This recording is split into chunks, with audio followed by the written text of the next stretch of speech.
Welcome to Detox Radio with renowned speaker and advocate Denise Brown and life coach and author Danielle Pierre. Voices that inspire change. Make sure to tune in every week as Denise and Danielle bring in expert speakers to discuss and educate their listeners on a variety of topics. And now, your hosts, Denise and Danielle. Hi, I'm Denise Brown. And I'm Danielle Pierre. Tonight we have some incredible guests. Award-winning speaker Richard Paul will be joining us. And we also have mental health speaker, life coach, and author Tanya Brown on the show. But before we introduce our first guest, here's Danielle with what's happening in the news. Last week, we brought you the story that Topeka, Kansas had stopped prosecuting domestic violence cases. Well, this week, we are pleased to report that the Shawnee County DA, Chad Taylor, has said that Topeka will resume prosecuting domestic violence cases. Taylor had stopped filing misdemeanor domestic violence cases in Topeka last month, stating that the county and city did not have the resources to prosecute them, and repealed its ordinance on domestic battery. This decision sparked outrage and public outcry from victims' advocates and concerned citizens all over the country. This is an unprecedented step backwards, says Joyce Grover, the executive director of the Kansas Coalition Against Sexual and Domestic Violence. Wednesday afternoon, Taylor relented and announced that Topeka would resume taking domestic violence cases, but budget cuts will still slow enforcement in these cases. Interim city manager Dan Stanley said the city would lobby for Taylor's office to get more funding. So great job to all of you who let your voice be heard, and as Denise said to me, the people have spoken. Denise? Our first guest is known as the bullying preventer. Richard Paul is an award-winning speaker and ventriloquist. He is a high-energy, value-driven school assembly and educational conference presenter. He shares his passion for bully prevention education to audiences in both the United States and Canada. More than 600,000 students, teachers, counselors, and administrators have heard his message. Each of his bully prevention and safe school programs offer an exceptionally creative and content-rich presentation on self-esteem, character building, anti-bullying, success skills, and positive behavior support. Please welcome to the show, Richard Paul. Hello, Richard. Hey, how Hi, you Richard. doing? Welcome to the show. Hey, it's a pleasure to be here. We're really excited to have you on our show tonight. You taught yourself to become a ventriloquist at the age of 11, and over the years you've been giving back to communities all across the country by educating them that bullying is not okay. What made you think of combining those two? Well, what happened is I was just doing ventriloquism. At that time, schools just wanted ventriloquist shows or magic shows and fun shows for their assemblies, and it was like a break for the kids. So that's all I was doing, and I ended up doing a showcase for an arts and humanities project that was here in Michigan. And I ended up doing my little show, they gave me 5 minutes. And when I finished, a teacher come running up to me after and said, "You got to do a diversity program." Because I was born with a birth defect. I got a shorter arm, 2 fingers. And she goes, "You have to do a diversity program." And I said, well, I don't do that. She goes, "You can do it. I have faith in you, and I'm booking you in these 5 schools." And so I went up to my room, and I started to put some ideas. I went to the library, did some research, because back then there wasn't the internet like we have now.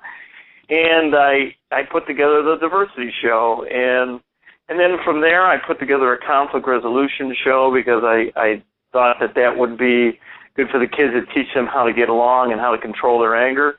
And then inside of me, there's just something inside of me, just way before bullying, it was as popular as it is now, if you will, in the media, where everybody started speaking against it, that is. I decided, because I was a kid being bullied, I wanted to implement that as part of my programs.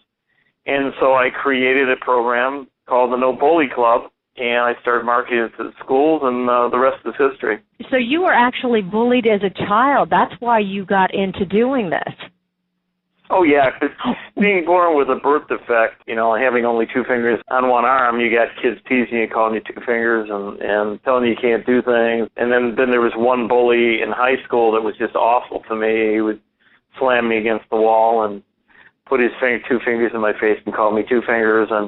And it was just, all that kind of stuff started, when I started putting this program together, I started remembering these things. The safety boy that would be in the corner that is supposed to be the safety guy, supposed to help the kids, he was bullying me every day on the way to school, So all these things came back to me, and I thought, I want to do something, but then I thought, how can I make this funny? How can I make this entertaining enough to keep, because anytime you see something on bullying, it's they give you, and I went to a conference in Vegas, and God bless all the wonderful people that were there, but they all gave the sad stories, and yeah, there are a lot of sad stories, and I do tell some too, but you want to keep the entertainment factor going so you can keep not only the kids, but even when I speak to teachers and parents, and I just did something for the United Auto Workers here near Detroit last year.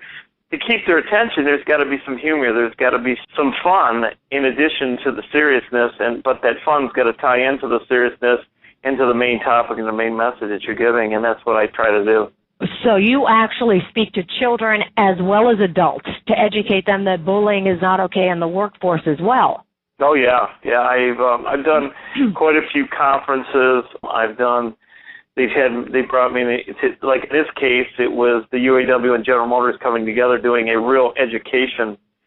It was actually a diversity program, so they wanted me to do some diversity, but he really wanted that bully element in there. And quite frankly, when I did that, I wasn't sure how it was going to work the way they were marketing it, their people, but it ended up working very well. A lot of people, I'm talking people that look like bikers that have muscles, that you see with the tattoos, these big He-Man dudes, that you would say, oh, man, they were probably bullies, and these guys were getting up with tears in their eyes telling stories about how they were targets of bullies. And it was one interesting day I'll never forget. I mean, I learned something from those people as well as, a lot of them say, oh, we learned a lot from you. I'm thinking, man, I learned a lot from you guys. I actually watched some of your videos and presentations, and I have to say that I was in hysterics on the one I saw this morning, the duck sense, and I can't recall. I did post it on our website, so anybody that wants to view that, make certain to go there and take a look. But it's very entertaining. Your approach, I find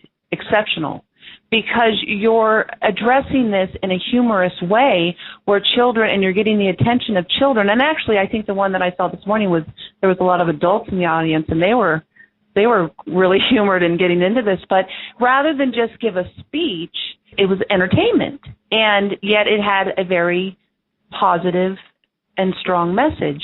And I just think that is incredible. Honestly, I think that I haven't seen anything like that before. And I'm curious, in your curriculum, I know that you talk to both children and to staff members and school staff members and whatnot, but can you give us an idea of what your curriculum that you have put together? Because we talked a little bit, and you said that you had put together a curriculum for schools to incorporate into their program, their school program or their daily program. Can you give us a little insight on what that is, what you're doing? Yeah, what happened is over the years I've had several principals, parents, teachers come up to me and say, wow, we love your message. If only you had something we could then take back to the classroom, or we could do after school, or we could do as a school project. And I said, yeah, I'll do it. And I always had it in the back burner, always in my head. And then last year, a client from Flint, Michigan, she called me up. It was a charter school, and she said to me, I've got some grant money. I want to bring you in on a regular basis as a consultant to the students and the kids, but I need a curriculum. And I said, well, I have this idea. She goes, write it. You can do it. I will help you. I will coach you. And she did. And she was just so helpful. I would bounce things off her. And so basically what I do is I put 7 lessons together. The first lesson talks about conflict versus bullying. The second lesson talks about what to do if you're a target of a bully. The third lesson talks about what to do if you're a bully and how not to be a bully. The third lesson is the diversity element, understanding differences. And then it goes on to having a lesson on standing up and speaking up. And I have a lesson on being responsible for your actions, because a lot of teachers said these kids got to learn to be responsible. For what they do, they have to be responsible for their own actions. So I created a whole lesson on that. And my final lesson is kind of a review of the whole thing, but this was something that me and Catherine over there at the Flint School put together, an idea, we call it the Duck Sense Bully Prevention Team. And what it is getting the students, the teachers, the parents, everybody involved as part of this team to be the eyes and ears of everyone to make sure that there's no bullying in the school. And I literally put it together like as if it was like an optimist club in a school or a key club in the school where they actually can set it up with a meeting. They have a vision, they have goals, they have objectives, they have ideas of different things that they can do. So it's really mixed in with the curriculum. That's like the final thing if the schools want to do it. But for the teachers in the classroom, I mixed in history lessons, I mixed in geography, I mixed in math. So if they're doing their math or history or geography, their writing, their English, they can take part of one of these lessons and include it. And now they're still teaching their English, they're still teaching their history, but they're now able to implement a bully situation. And an example is Ben Franklin was bullied by his half-brother. And what I do is I tell that story, but then I show them how he could have ended up being a bully himself, or, where they can discuss and see the ways of how he bettered himself through really looking around, because at that time there weren't libraries. He looked for things to read, taught himself how to read, taught himself how to create things, taught himself how to get involved in the community. And that's how he started the first library system in Philadelphia. So, all these things, they're learning in the classroom, but here's a guy that was bullied, and he could have went the bad way and been a bully himself, but instead he went, how can I make this better? How can I better myself? And that's what I try to do in the curriculum, to show different stories like that they may not know about, but it's part of their history lesson. I didn't know about that. It's incredible. And so now you've taken just regular history, or the history, and found stories of other people that have been in situations where, a lot of times children think that they're by themselves. And even I think the bulliers, right? Am I correct? Oh, yeah. And so now you've taken, the bullier likely is being bullied by somebody or whatnot, and shown them a more positive approach. I just find this hugely effective. And I think also, especially the part where I put in Rosa Parks, and how she was all alone on that bus. And she had to make the decision whether she was going to get up. And these bullies were, let's face it, back then it was protocol, if you will, that they had to stand up if a white person needed to sit down. And she decided enough's enough.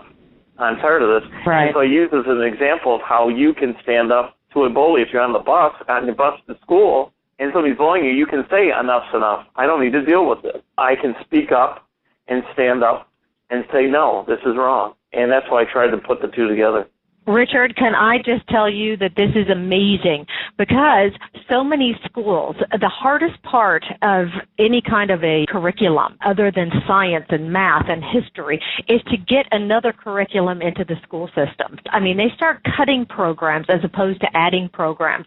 So what you've done in essence is you have created a way to bring this kind of a curriculum into the school because you're utilizing the history. I think it's absolutely brilliant, and I want this to go into every school system across the country. Absolutely brilliant. Well, thank you. It was, like I say, it's a collaboration of me and my editor, Melissa. She just did an awesome job because she's a teacher herself, and she saw so many curriculums through her years of teaching. She says, Richard, you can't believe the stuff we get, and they spend thousands and thousands of dollars for it, and a lot of it's good. I'm not saying it's bad, but it's very deep.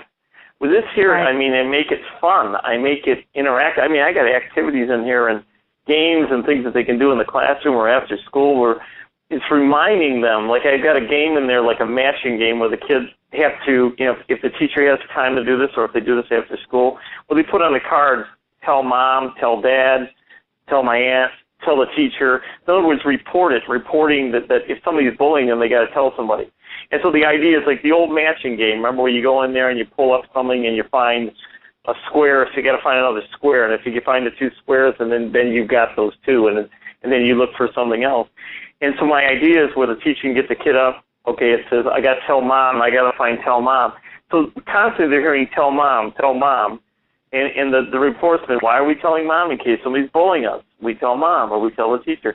So it's just a constant reinforcement, but it's a lot of fun at the same time. Wow, that's really incredible. What grades do you generally teach this to, or do you have a curriculum for maybe older students, high school students? And I think bullying actually, well, I don't know, does it go into college? Honestly, I think lately it does.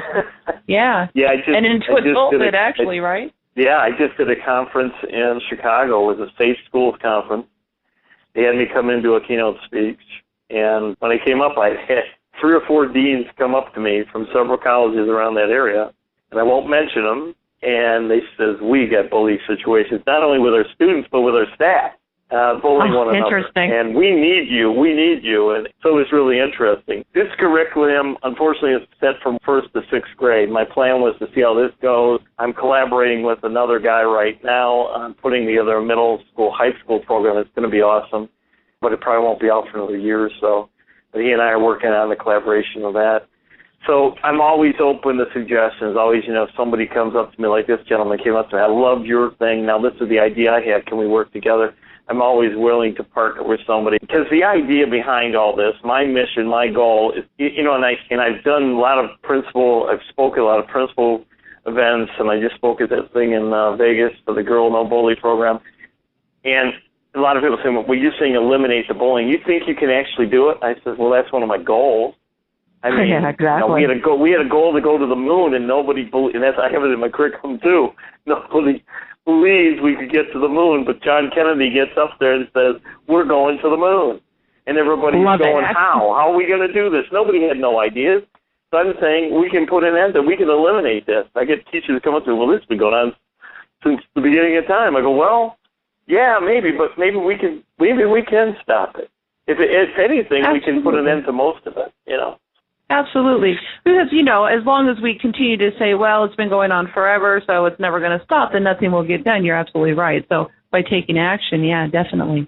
And the preventativeness in this is, I really am enjoying because you're starting at a young age and you're incorporating it into history lessons and math, into the lesson itself. And I just think that that's wonderful because it's planting a seed of positive thinking and positive behaviors into the smaller children. So, you start passing this message on early on, and that will eliminate future bullying, I believe. Richard, how many curriculums do you have? Right now I have this one. I have another booklet that's coming out for younger kids because I do this story in my elementary program and actually I do it for the middle too, and I can't believe I get away with it. And the kids will come up to me and like it. So that's why I'm thinking this book may work for even the middle schools. But I wrote this story about you've seen Peking Duck on the website. So Peking Duck tells a story about when he was a little ducky and how he was bullied and how he ran into this squirrel. And I call it the squirrel dressed like a girl because she's got a dress on and a hat and everything. And he learned from the squirrel what to do to stand up to the bully peacefully. And so I just finished this story, at least the first draft of it, and my plan is to turn it into a workbook where teachers can use or parents can use, and there'll be a lot of things it'll be an e-book, but they'll be able to take right offline. And I'm hoping to get it up by maybe mid-next year, depending on how long it takes to get the artwork done and everything else. But it's a story that really teaches the kids how to work together and stand up, and also the main thing is I really teach all ages the eye contact and keeping your hands to yourself, because if you give somebody eye contact, it's very intimidating, and this story really hits heavy on that. So when you're actually doing this for an assembly, okay, you've got your Duck Sense program and you're doing your ventriloquism. Is that how you say it? You got it. Okay. When you're doing this, do you change your voice? Can we get a little bit of, your little buddy there, how he's talking to Well, yeah, because if I'm talking, I can bring him out right now. Peking Duck, you want to come out? Oh, yeah, I'm here. How you doing? Good to see you all here. Oh, nice to see you all. I'm here. I'm ready to have a good time with everybody here. And we are. We're on the radio show right now. We are radio? Oh, my goodness. Oh, it's good to be here. Oh, my. Okay, I hope my relatives are listening. Hello, how you doing? I'm Peking Duck. I'm having a great time here on the radio. Okay, you can stop that. Okay, just let me speak. I want to talk. No, I'm done. Let me talk now. And there you go, a little bit of Peking Duck for you. That's wonderful. Oh, my God, now I can totally relate to how these kids would just absolutely love it. And adults. You had me laughing. Oh, yeah. Yeah, I love the way I've seen it. See, how I came up with the duck idea, my wife and I, we adopted a little girl from China. She's not so little anymore. She's 14. And I came up, and I'm walking around when I had to walk around in the streets of China, the several cities we're in. It would get too lengthy if I go into that. But I would walk around and see all these Peking ducks around, white ducks. And then our tour guide, through most of it, he'd talk like this when he talked. And so I was imitating him when he talked, and I said, I'm going to turn you into a puppet voice. Is that okay? And his name was Henry. I go, are you okay with that? Because I don't want to be mean to you. And he said, oh, no, I'd be honored that you do that. You send me video. I want to see ducks. I want to see ducks talk like me. And he was just such a great guy. You know. I have to say, Peking duck, because I have watched the videos, and very funny, very funny. I love the way he got his name. I heard that story this morning. I thought that was just hilarious. And anybody that is curious, go to the website and check it out. I put it on our Detox Radio. But do you have other characters, or is it just Peking duck? Oh, no, I have several characters. In this program, I actually have another owl. His name's Professor Ollie Owl, and I use him to explain what a bully is, and then what happens is, through the course of the whole thing, he ends up bullying me, and the younger ones really get. The older kids, I do a little twist on it for what I'm doing. I mean, I actually used him in high school, too, last week. I never used him in the high school level. I just want to see how he'd do, and I asked the client, I go, yeah, try it. And it went over just remarkably. I just changed some things and tweaked it. But I have him. I probably have 60 different characters that I have. I just did a Disney had me come down, and I did something, and one of the guys, so how many do you have? He says, send me the photos of your puppets that you have, so we can see what we want to do with you. And I sent him this sheet of them. He goes, is this it? I go, oh, no. I got more than this. He goes, oh, my goodness. Because, I've got a rat, I've got a chicken, I got a wooden boy puppet. His name's PJ that I use. So it just depends on whatever program that I'm doing. I'll grab, I have those particular characters. I use Peking duck for most of them because he's like the president of the duck sense thing. But what I have, I've just purchased 2 other ducks, and I've been using those 2 other ducks and sometimes in place of him, and they've been working out really well too. So it's just I'm trying to keep a duck in every show because of it being a duck sense thing. Well, Richard, we really enjoy having you on the show. I wish we could talk a little bit more about this, actually, but I do want everybody to make sure they do come to the website, check you out, check out the videos. Denise, do you have any other questions for Richard, or? No, I think what you have is absolutely amazing, and I love the fact that you have put this into the school systems and are able to combine the curriculums with your programs, with your curriculums that you have, and I think you're going to go far. By doing this, you are going to go far. And the school assemblies and any which way that we can reach kids to teach them that bullying is not okay, I think is absolutely awesome. Thank you, Richard. Well, thank you, guys. I appreciate this opportunity, and anytime you need me, just give me a call. I'll be happy to come on back and share some more duck sets. Absolutely. Most certainly. Thank you. Thank you. Yeah, Richard. Bye, Richard. Stay tuned, and we'll be right back with our next guest. Bullying, violence, and suicide among teenagers and college students has increased tremendously over the past few years. We need to educate our families, students, school staff, and the community on how to detect a problem and prevent a tragedy. The Elite Speakers Bureau, Inc. was formed to educate the public and bring awareness to many issues, including bullying, abuse, violent crimes, stalking, and mental health, just to name a few. Our speakers are professionals with vast knowledge on these topics. The Elite Speakers Bureau team includes renowned authors, advocates, therapists, celebrities, and more. If you would like to book one of our acclaimed speakers for your next event, or for more information, visit www.theelitespeakersbureau.com or call 949-544-1410. That number again is 949-544-1410.